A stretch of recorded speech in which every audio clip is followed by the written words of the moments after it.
Warm welcome from Austria, and welcome to our second session of webinar series StationScout Time Saving Hints. My name is Burak, and I will be your presenter today. The topic is for today automated closed-loop testing of substation automation systems from process terminal up to the control center. Let's have a look at the detailed agenda for the upcoming 1 hour. The first topic is what are the elements of substation automation system we are testing. The second item is why automated SAS testing, and finally we will look for how can we perform an automated closed-loop testing. And one element is here testing binary inputs and outputs using a process simulator. And second item, verifying station bus communication to gateway R2 or HMI. And finally we will discuss validating protocol translation of gateway between IEC 104 and IEC 61850. If you have any questions during the presentation, please write them in chat, and they will be answered at the end of the session during Q&A. So let's start with what are the elements of substation system we are testing. The first element is, maybe the important one, is the main control and automation element of substation systems is bay controllers. We call it BCUs. They are the signal source of the majority of the signal list. Depending on the substation network architecture, either they are directly hardwire interfaced with process elements in the field, or through a communication channel such as GUS via switchgear control units or process interface units. So I come to that also in the next slide. Therefore, we need to test these main elements because they contain quite some signals depending on the topology, and we need to test their data acquisition interface correctly, reacting to status change from the process itself. Also, the linked functions in the IED are working correctly based on the process element statuses. This can be the local HMI on the front panel, or LEDs, or push buttons. And finally, if there are some logic functions implemented in the bay controllers, we also need to those interlocking functions or automation, load shedding, automatic transfer schemes, or tap changers. The other element is called process interface unit. This is a device which is a combination of merging unit and switchgear control unit. And physically, like in this photo of Ciprotec 5, it can be the same like bay control unit, but maybe no need for the screen, because in general they are mounted to the cabinets in the switchgear, and they are interfaced to switchgear with binary inputs and outputs. Therefore, typically you see them often in the fully digital substations, but they communicate through 61850 with bay controllers or protection IDs in the control room using these GUS and sampled value protocols. And they can also send reports to the clients if needed. And gateways or R2s, another important element. In old terms, this was R2s, but nowadays it's more gateways called. And they are the main interface of substation to the control center. Their main task is to collect signals from base and transmit to control center, and also in the other direction transmit commands and set points from control center to substation. Nowadays, especially in Europe, they do their jobs by making the protocol translation of IEC 104 data points in the control center to 650 data points in the substation. And therefore, this has to be tested. And second, they can be equipped with an integrated HMI. Therefore, this also needs to be tested, but I will come to the HMI test in the upcoming slide. And finally, sometimes they also contain some logic functionalities for interlockings or automation logics, and this also must be tested. Station HMI, you can have a standalone 650 station HMI as a monitoring or control client in the substation. Typically, this HMI contains more detailed information than the control center HMI, which is controlling the entire grid. And eventually, station HMI has to be tested. It has traditional functionalities that we are used to: single line diagram, bay overview, line coloring, as well as alarm list or event list. And in summary, all data points routed to HMI, including commands, has to be tested. Communication network. At the end, the communication network is connecting the SAS elements to each other and playing an important role.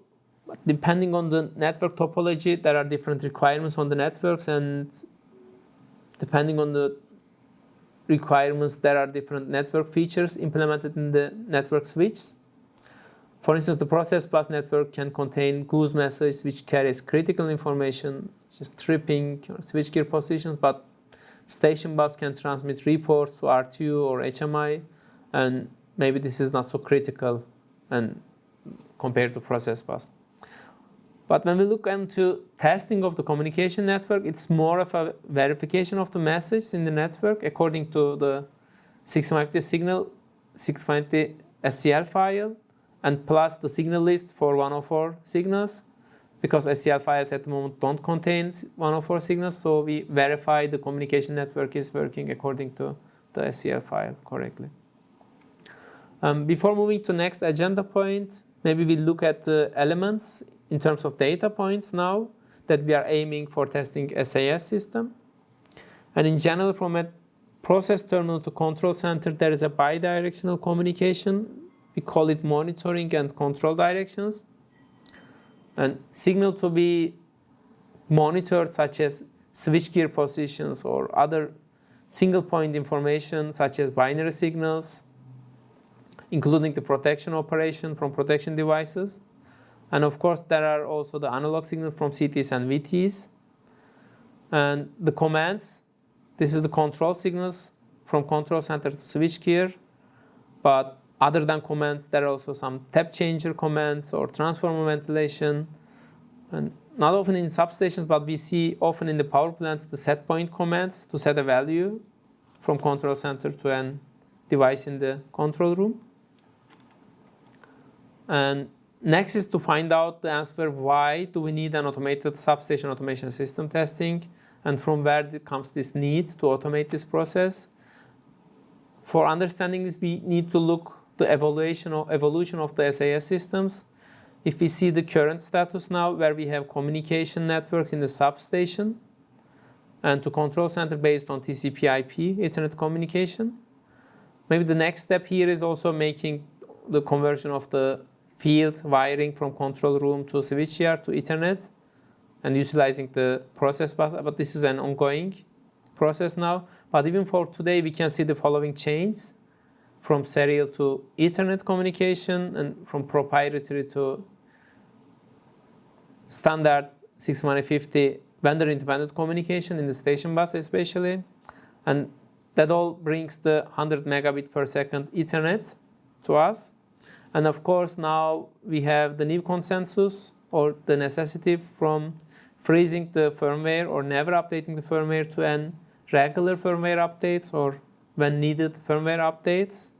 And eventually this results with a few signals to for a typical offshore wind farm project, more than 20,000 signals per project. And these all data points, each of them has to be tested, which has going to multiple destinations.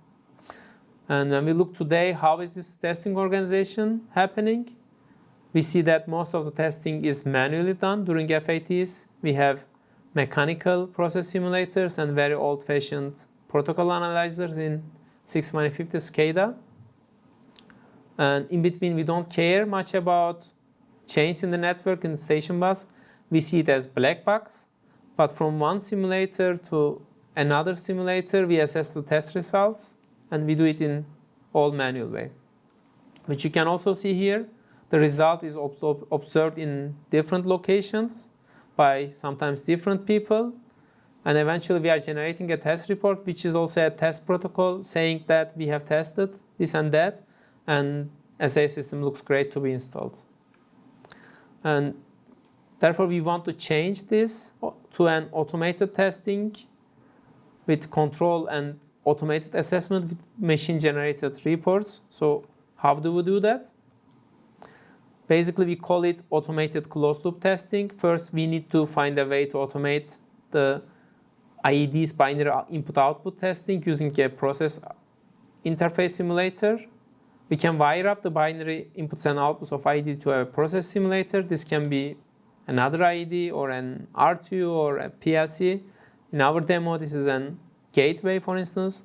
But the only requirement here is that it supports 650 MMS protocol so that we can control it over StationScout to send control commands to trigger binary outputs of the process simulator. And we assess the result by checking the related binary input or the related function in the IED data model. And the other direction, when we send a command over wake controller, this should arrive to the right binary input of process simulator, and bay controller will receive a correct feedback, for instance, a position change if the command is successful. Then we have the station bus, where we assess the information from or to an IED in terms of 650 MMS or goose. And then this is not a black box anymore to us. We can see what's going on in the box and verify the station bus communication. So this can be an horizontal communication, IED to IED, or a vertical communication from IED to gateway or station HMI station controller. And finally, instead of using a SCADA simulator protocol analyzer, we can play the role of SCADA as StationScout and send and receive one of our telegrams according to the signal list to verify the gateway protocol conversion and to complete this chain of closed loop in an automated way. Okay, now it's time for showing what are we talking about in a practical demo. For today's webinar, we have a setup of the following devices. Here we have a process simulator with binary inputs and outputs. These binary inputs and outputs goes through the terminals and wired to CPROTEC 5 IED. CPROTEC 5 IED has a station bus and process bus connections. Station bus connection goes to station bus, and process bus connection from this fiber optic cable goes directly to StationScout. And finally, we have a gateway which is making 6.150 to 104 protocol conversation. 6.150 connection goes to station bus, and 104 connection goes directly to control center, which is played by the StationScout. So in practical demo, we have an example of closed loop testing from process terminal to control center. We also simulate another IED in the substation. This is a bus coupler IED, which is communicating via goose to bay controller to show you all different possibilities. Okay, the first part is testing binary inputs and outputs using a process simulator. Let's start with the first step. We have a CPROTEC 5 bay control unit with physical binary inputs and outputs, and it's communicating horizontally with another CPROTEC 5 BCU of bus coupler bay and exchanging some goods information for interlocking logic. It's also communicating vertically with an IEC 104 gateway over MMS and sending out some reports. And we would like to test if the communication is correctly reacting based on its binary input and output statuses. And further, we also want to verify that binary inputs and outputs are correctly assigned in the 650 data model, as well as it's performing its internal functions, such as logic of the IED. And for this task, we start with importing a CL file of the IED that we want to test to StationScout. So I'm running StationScout on the web browser. I don't need to install the software. It works also in the web browser. So I can say now import SCL file.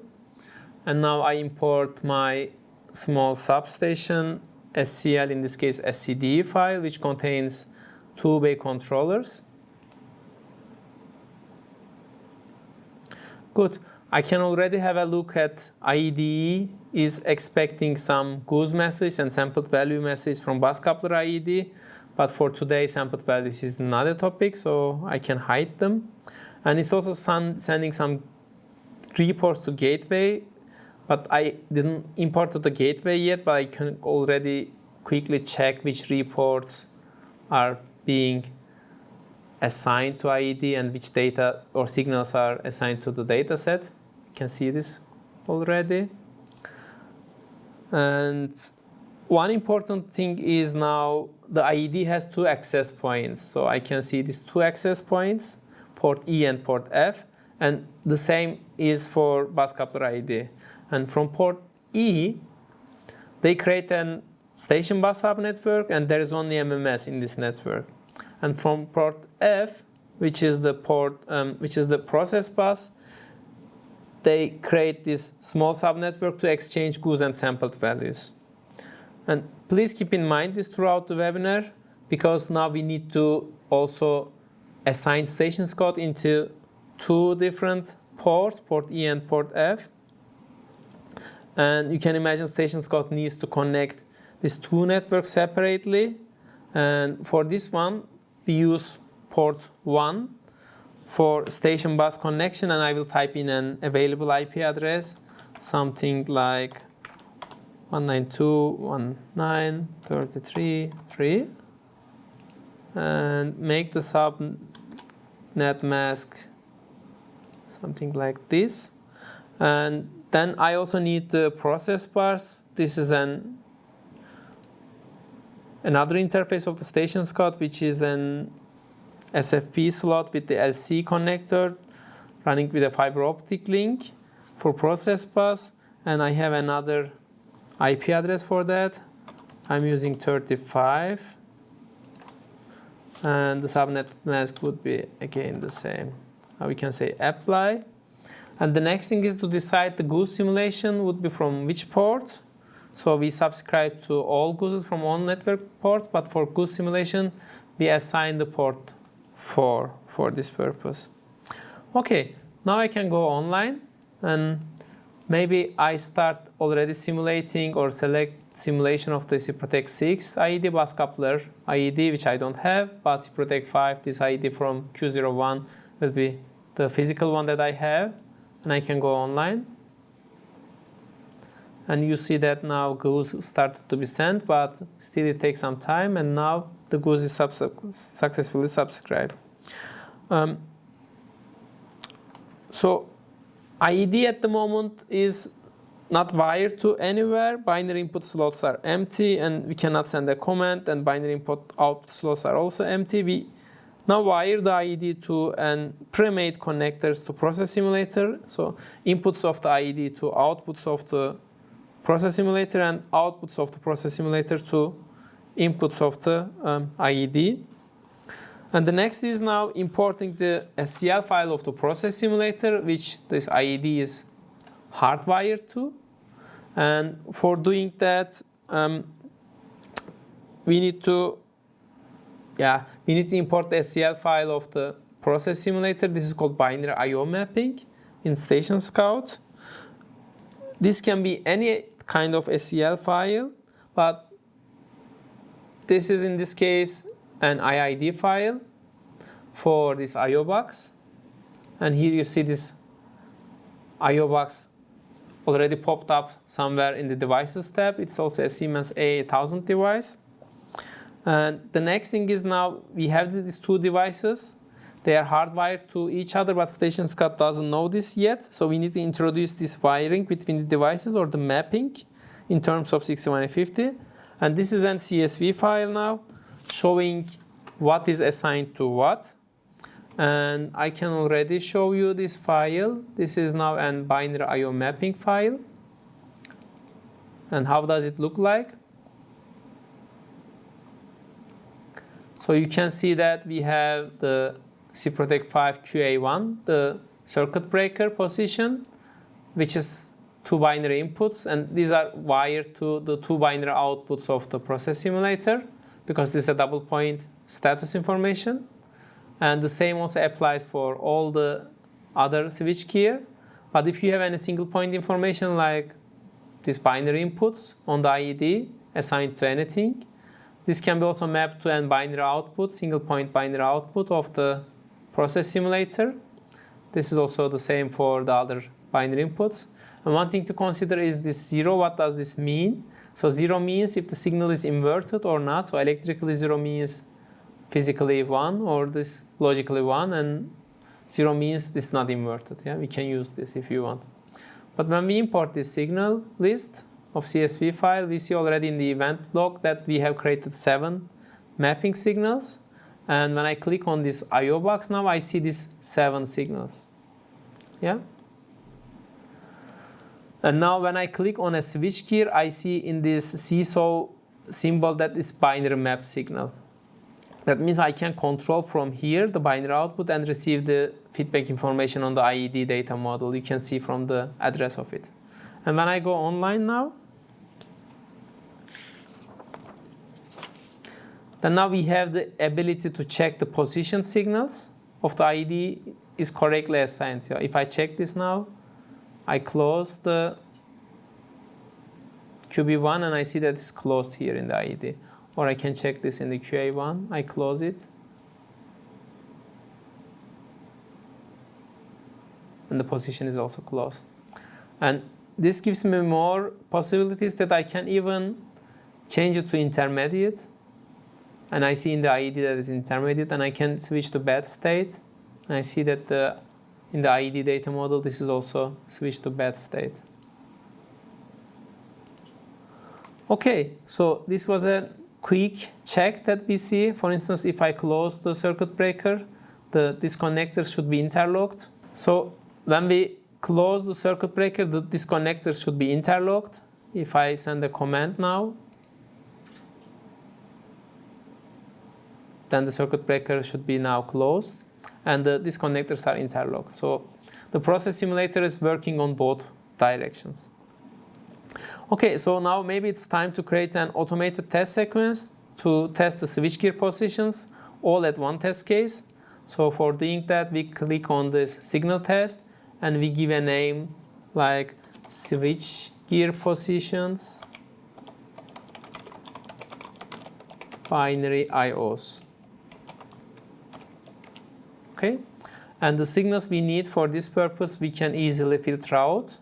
When we click on switch position and select the binary map signal, we see all the signals are coming. With just clicking on this, I add all the signals already. And in test cases tab, now what I'm doing is selecting binary mapped control because I'm sending the information from the process and assessing the information on the 6150 on the data model. Okay, and in test steps, I need the status information, which ones I want to test. Maybe it's good idea to start with closed and finally end with open. And I want to do this both automatically controlled and automatically assessed so that the test runs on its own in an unintended way. Okay, now we can run the test that we created. So the test will run automatically and we can enjoy our coffee while the test runs it on its own in an unintended way. And it's testing not only the closed and open positions, as you can see, it's also testing intermediate and bad status. So this gives us the advantage of testing all 4 different status information of all switch gear. So finally we have this QC9, the earthing switch, no QB2 now. Now QC9. And I think we are now done. Good, so we tested or we checked binary inputs are correctly assigned and verified in the data model. And maybe now another test case is about the other direction, checking binary outputs of the IED, the commands. Now we can send commands from IED and check if the feedback is received correctly. So for doing that, this is quite easy. We just duplicate the test case, give a different name. Maybe we call it switchgear commands 2 binary inputs and outputs.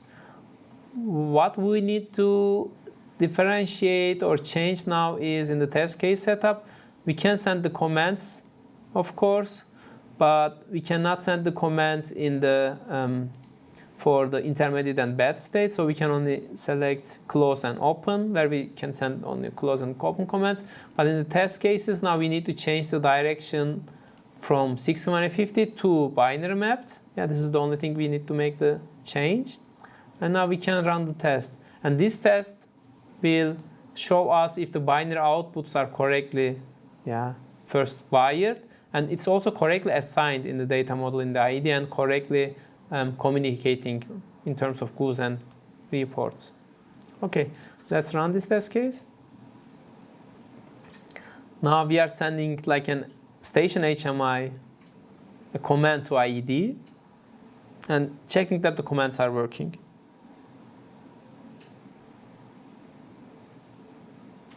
And this test also runs in an unattended way continuously, so we can leave all the signals and then it will run automatically in another unattended way. So we send open and close commands, and finally with the last open command of the QC9, this test has been also completed. Good, so I think now we are done with this part and can switch to second part in the agenda. It's the step 2, verifying the station bus communication to HMI basically, or it's in this case, basically testing a 6150 station HMI, which is running on the gateway, or it can be a standalone gateway or HMI either. Okay, so we have an HMI. This is an integrated HMI running on the SciCam gateway, but it's an 6150 standalone station HMI. I configured it to have two bays representing as the same what we have in the SCL file. The first one is an physical bay, and the other one is an simulated IED by StationScout. And we have some measurement information, some inputs, and some position information, event and alarm list. I put it as a site here on the right-hand side of the window, and I also make StationScout on the left side of the screen. Okay, now we can create a test case to test our HMI. For instance, we can use the previous test case that we created, the same, but we just give a name, another name, and adjust it. So I will show it how to do to test these positions. I again duplicate this test case.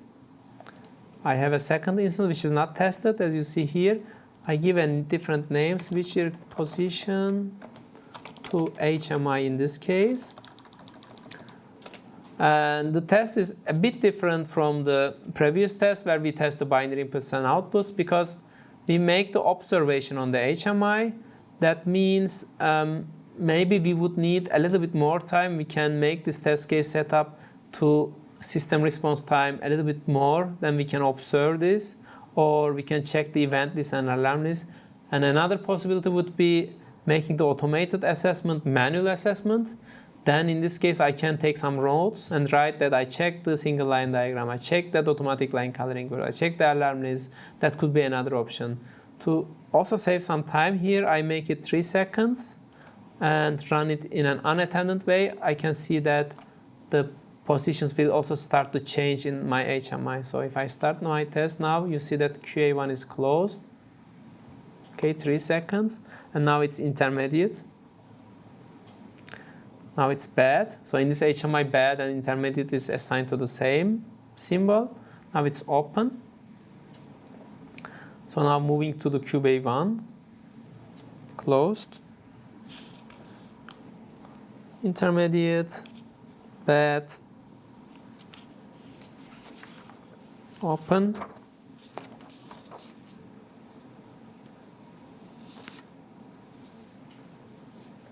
So we go to QB2,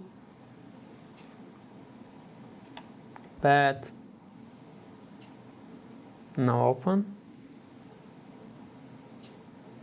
Then finally to QC9, closed, intermediate, bad, and finally open. Good, this was to check the HMI. We can do different things, like we can create another test case now to see that the commands are working from HMI. Yeah, this is also possible. But for that, we slightly need to change the test case. Again, we duplicate the test case. And then we give another name and say switchgear commands from HMI. And previously we tested with StationScout as a client, but we have a real client now. Then we can test this with a real client, which is an HMI. But we need to adjust this so that the test cases will contain, again, control from 6150 and SS in the binary. And we cannot send intermediate and bad, and like the same, which we did. We can only send close and open commands. But one thing is maybe to change, I was nearly forgetting, that we do not automatically control, but we will control from the HMI. Therefore, StationScout will wait for our command. So when we run this test case, StationScout will wait our command from HMI to send an on command. And that's now fine. Now we send an off command from HMI. If it works fine, then the IED will receive the feedback. Next is QB1 to close.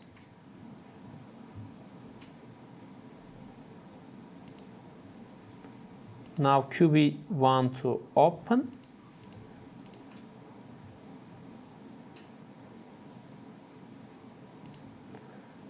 Next is QB2 to close.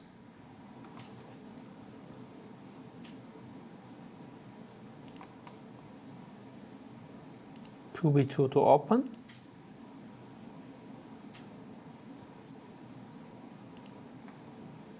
Finally QC9, the earthing switch to close.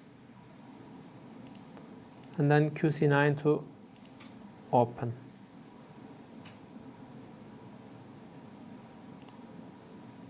Okay, this test is also fine.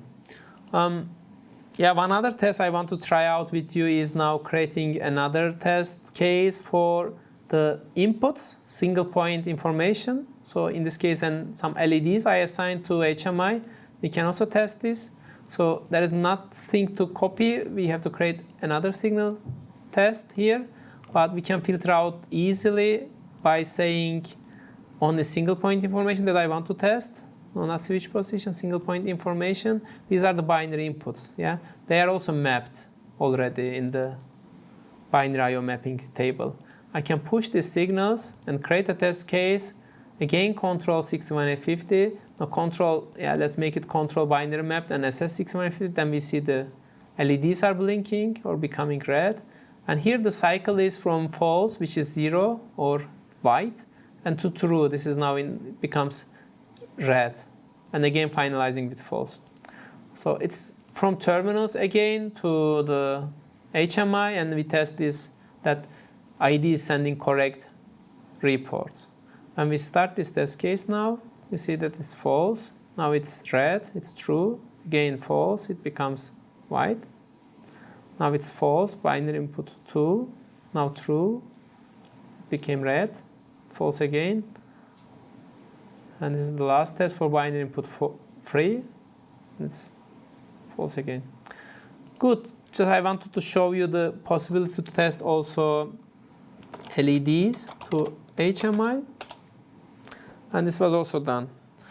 I think now we are ready to step forward to number 3, validating the protocol translation of gateway between 6150 and 104. So this is the final part now.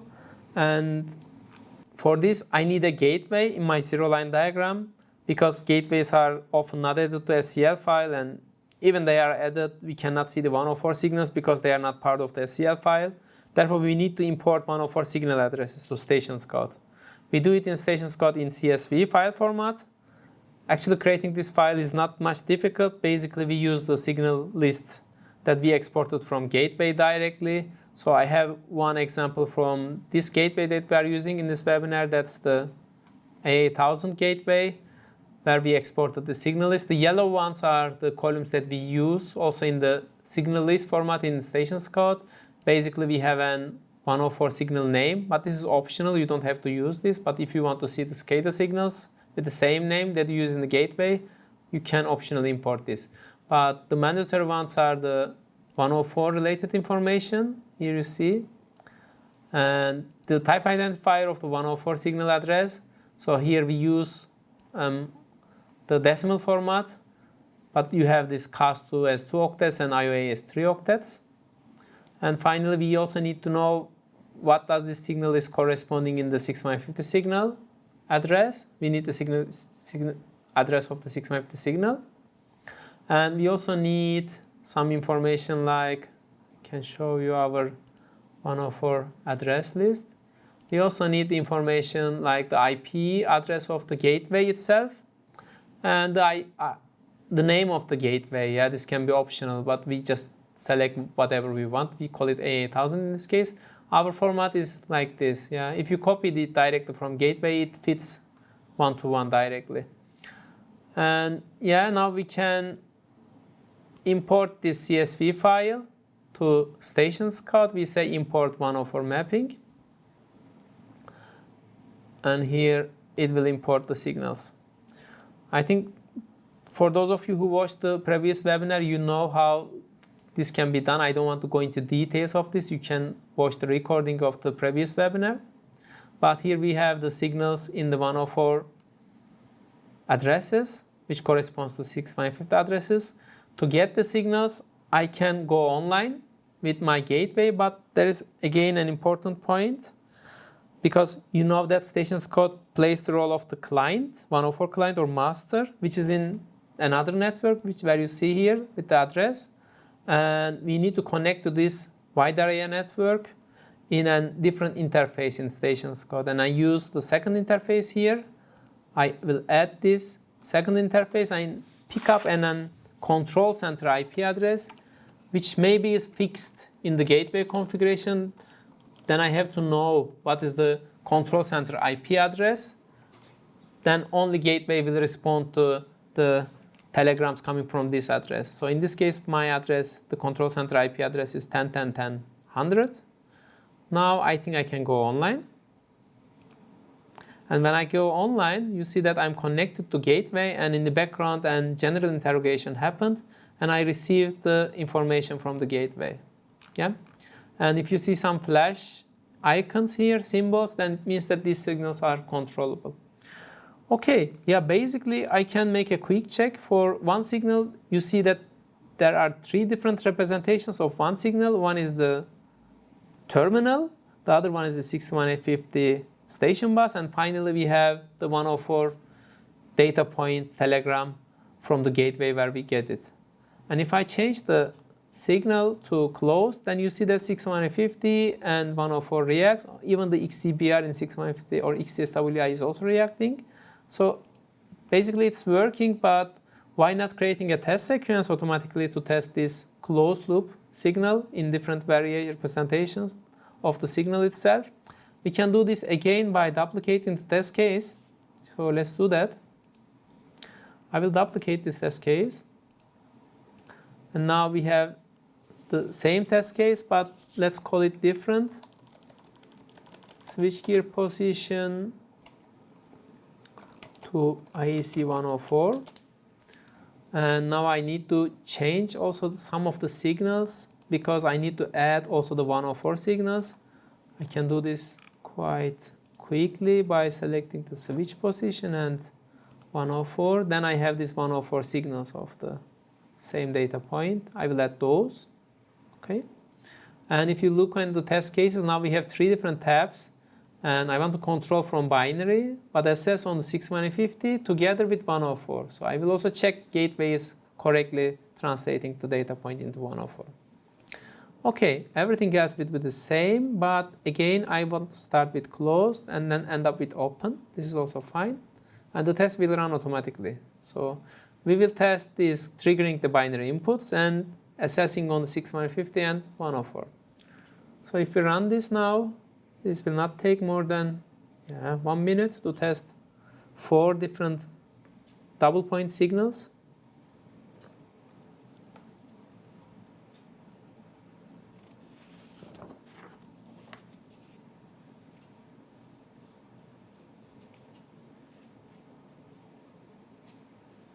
Yeah, as you see now, we are continuing with the QB2 where it's running unattended.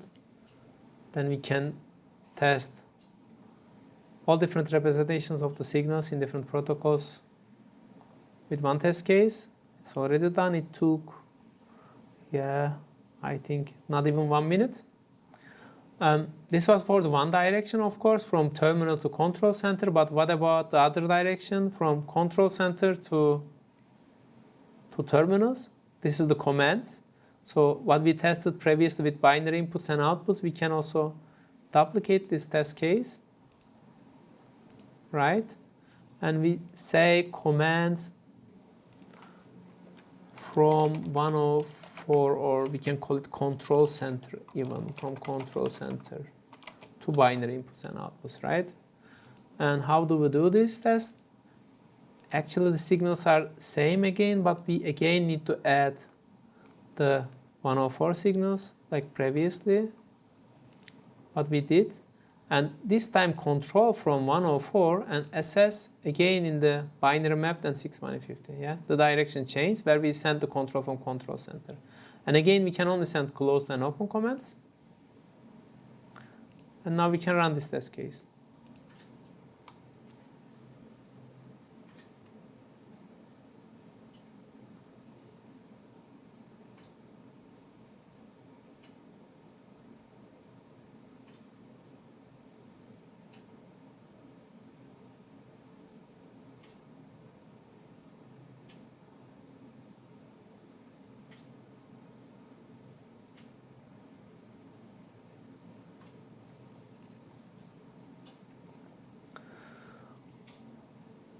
All right, I think this is the last command that we test, and this is also done.